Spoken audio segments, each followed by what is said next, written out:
Hello everybody, welcome back to the workshop. So today we are going to be doing Super Quench number 2.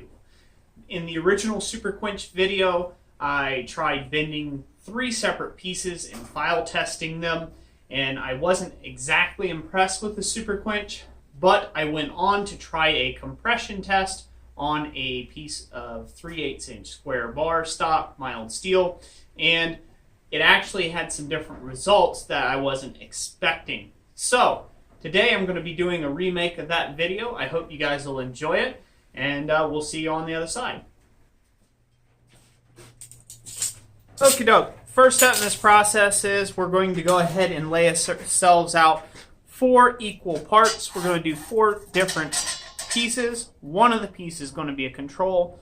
One of them are going to be a water quench test. The other one's going to be an oil quench test. And then the final and last one will be a super quench test. So we're going to actually, one of the suggestions that came in is that maybe I had gotten them mixed up when I put them in the quenching and brought them out. I'm pretty sure I did not, but that is always a possibility. There's always a room for human error. So that'll be one of the things that I will test for. So the way I'm going to do that instead, I'm actually going to stamp in each individual piece what it was quenched in. So this way we know exactly what piece goes in what. So we're going to go ahead and lay these off. I'm going to go ahead and just make them 6 inches long each.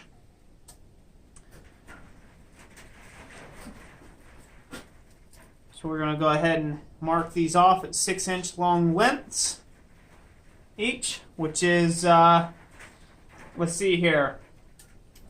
So it'd be 25, 50, 75, 100, right? That's 150 mil. Yeah, I think that's right. 150 mil each.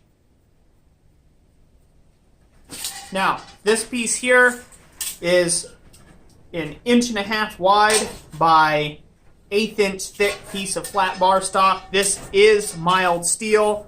It's just hot rolled. You can buy it from the scrapyard like this.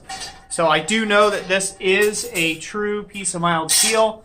Although it's rusty, it is not a piece of scrap material. So I do know that it is mild steel. So we'll go ahead and mark this off. One of the other things I like to point out about these tests, you are assuming that the bar of steel that you're working with is all one equally homogenized piece and that it has the same amount of carbon content throughout and everything like that. Those are your assumptions, but they are most oftentimes wrong, especially in today's modern mild steel. It does vary a little in here.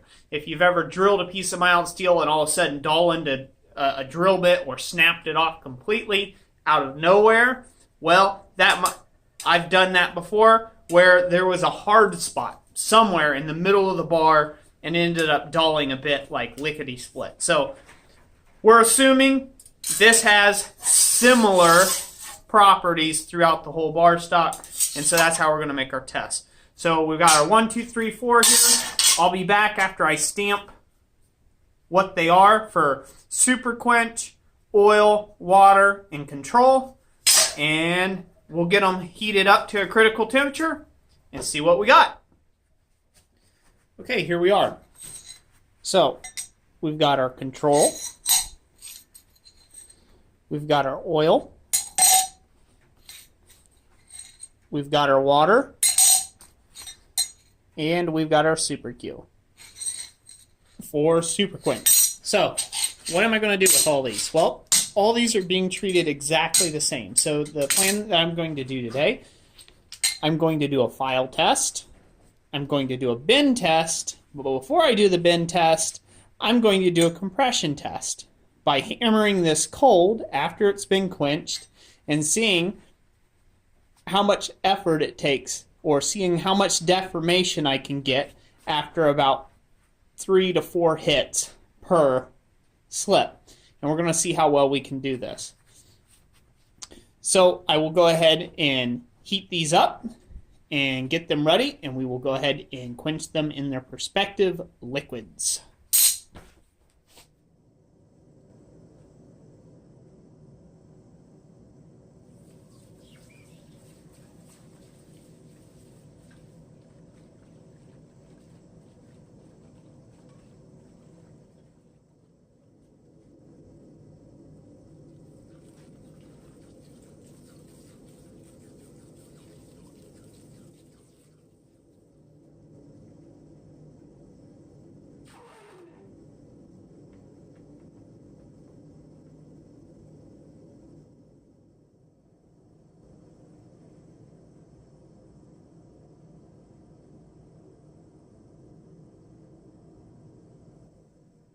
Okay, everyone, here we are.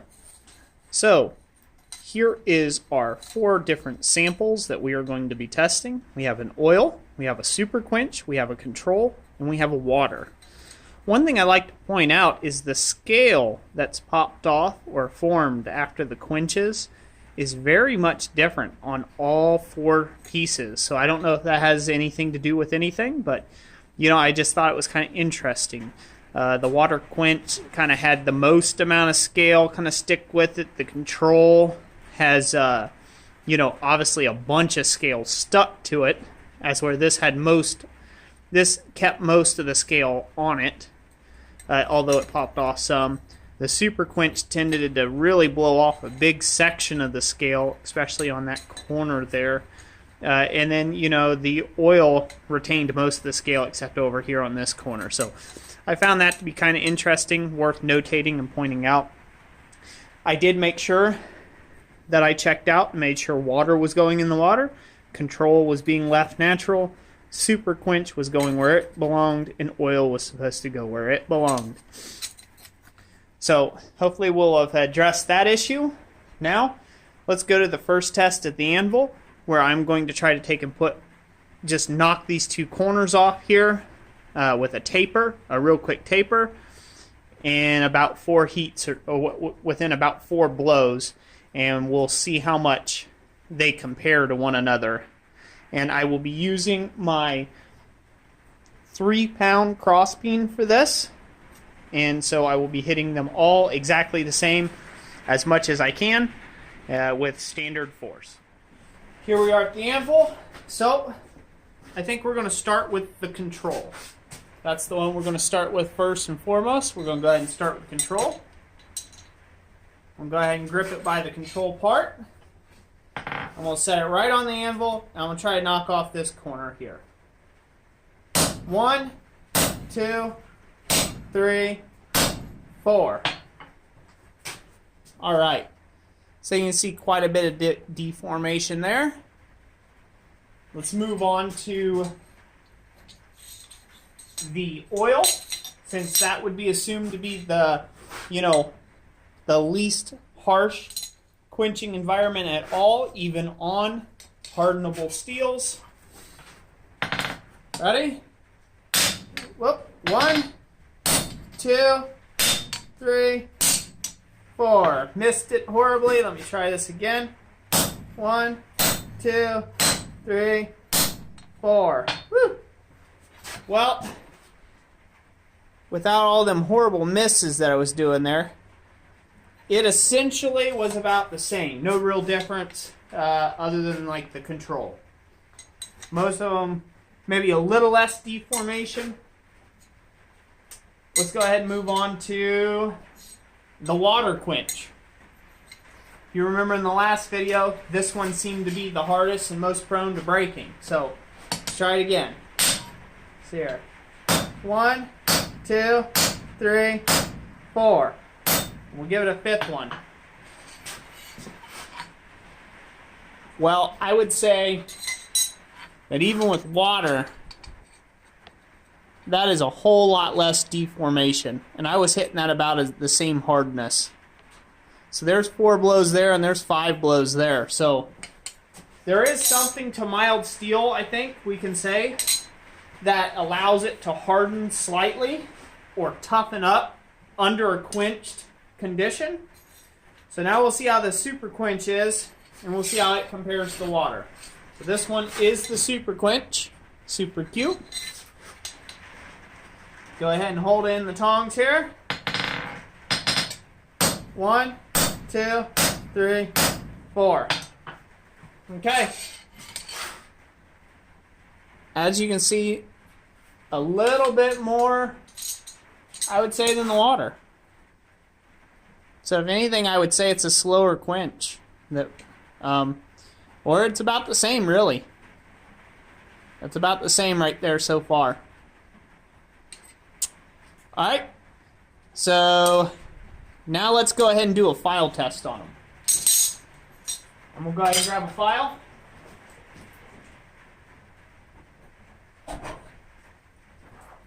This is a decent file. It's not the greatest file in the world, but I want to use a good file on this anyhow. We're going to start with the control. And I'm going to just file just the corner. So, with the control, as you might imagine, pretty smooth. Pretty smooth cutting. Even with a wore out file, it files pretty easily.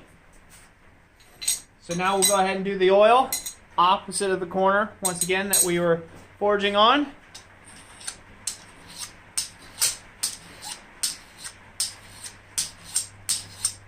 I'm doing about 8 to 10 strokes here, guys. Not doing a whole lot, just showing that it can file. That was a little more difficult, but I don't know if it's because of the oil. It made it a little more difficult. Alright. Now we're going to go ahead and do the water quench. There's definitely a little more skate to this one. Not a whole lot of skate. Alright, that's good enough. But, I mean, there's skate to that one. You can still file it, just not great. So there's that. And last but not least, let's go ahead and do the Super Quench.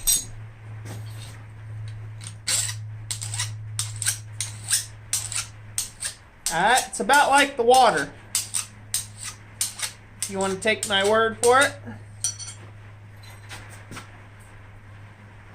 Maybe a little less than the water, I would say. I'll be able to carve it. I don't know. Yeah, a little less on the carving. So, last but not least, let's go over to the vise and do a bend test. Okie doke. So, we're going to go ahead and get you all zoomed in here. Make sure you guys can see real good. So, we're going to start with our control. Sorry, you guys got to read that upside down. We're going to lock it about halfway up its dimension here in the vise. 3-pound hammer. Just give it a bend. A little over 90. We're going to do this with all of them. So there's our control. Once again, should bend pretty easy. Definitely over 90. Now we're going to do our oil. I don't think you're going to see much difference than this, but we're going to give it a go anyhow. Other than like the regular one. It feels maybe a little tougher. A little. But nothing to be notated.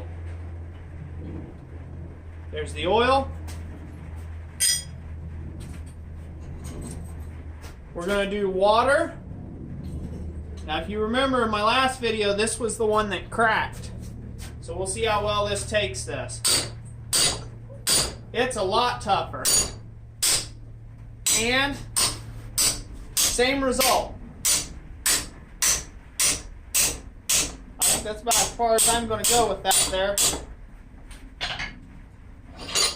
Crack bigger than crud. Same result as last time.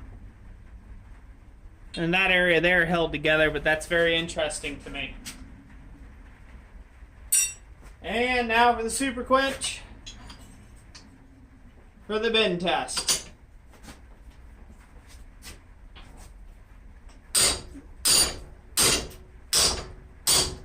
Definitely tougher than the control. But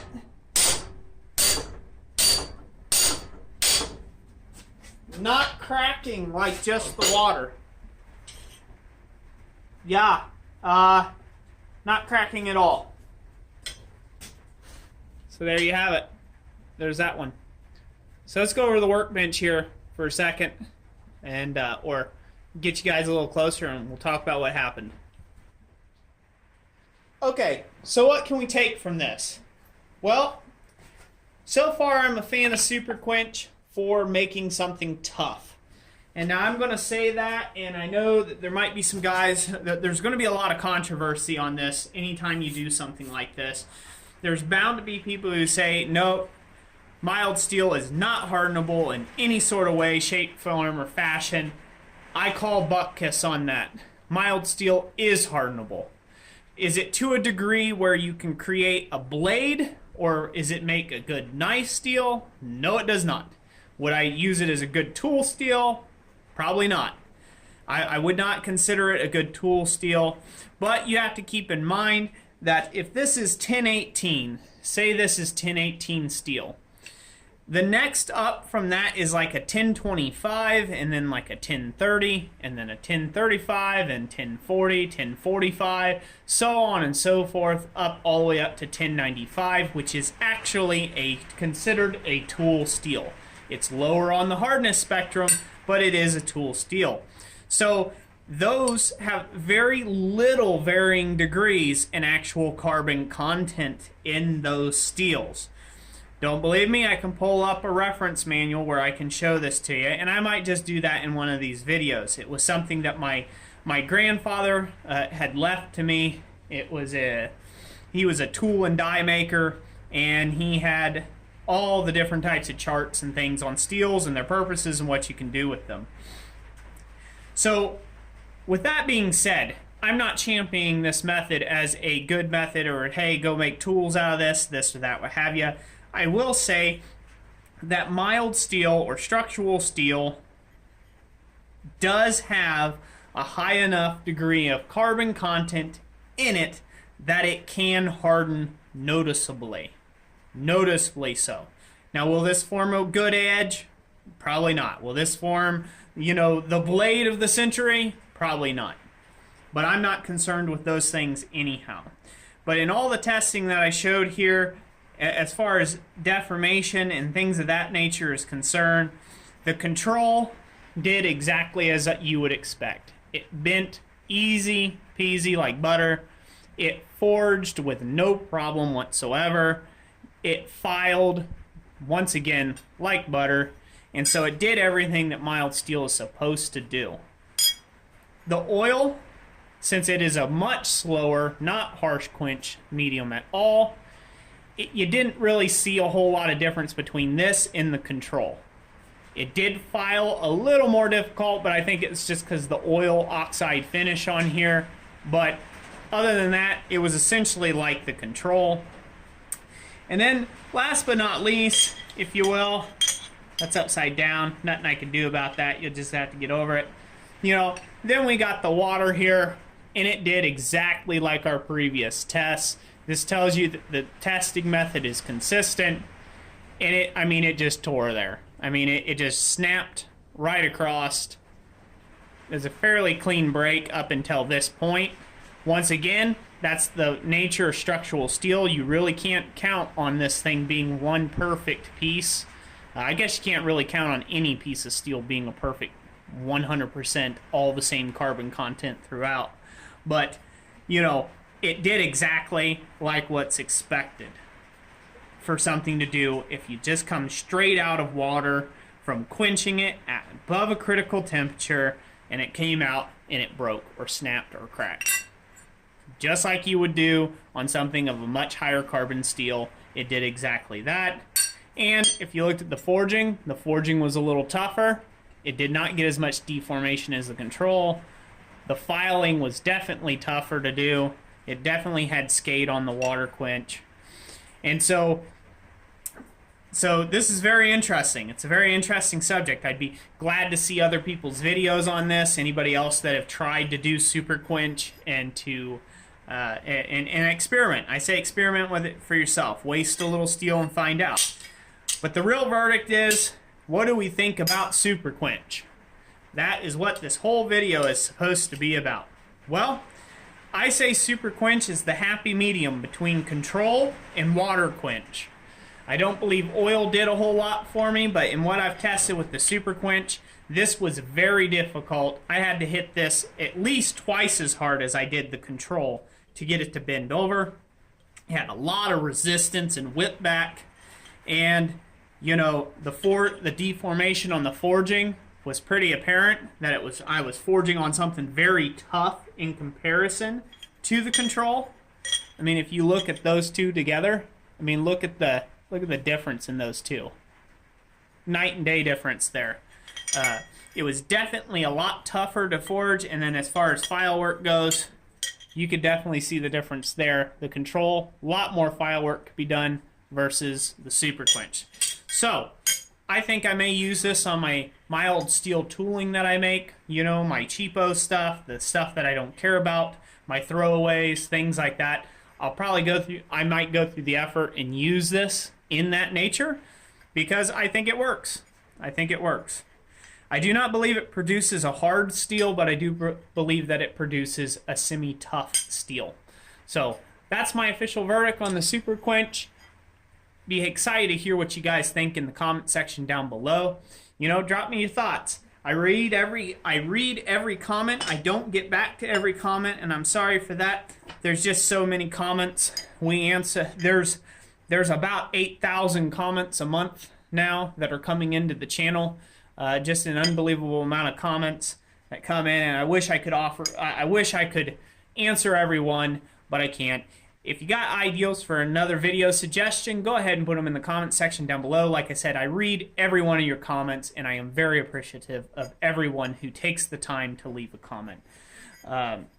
It really does bless me, and just let us know what you think. I hope you enjoyed this video. If you did, give it that big thumbs up button, and if you like my channel and this is your first time here, you may want to hit the subscribe button and the little jingly bell. I put out new videos twice a day, every day, until, well, I don't know, I'm dead or YouTube doesn't exist. Anyways, thank you all for watching this video. God bless you, and we'll catch you on the next one.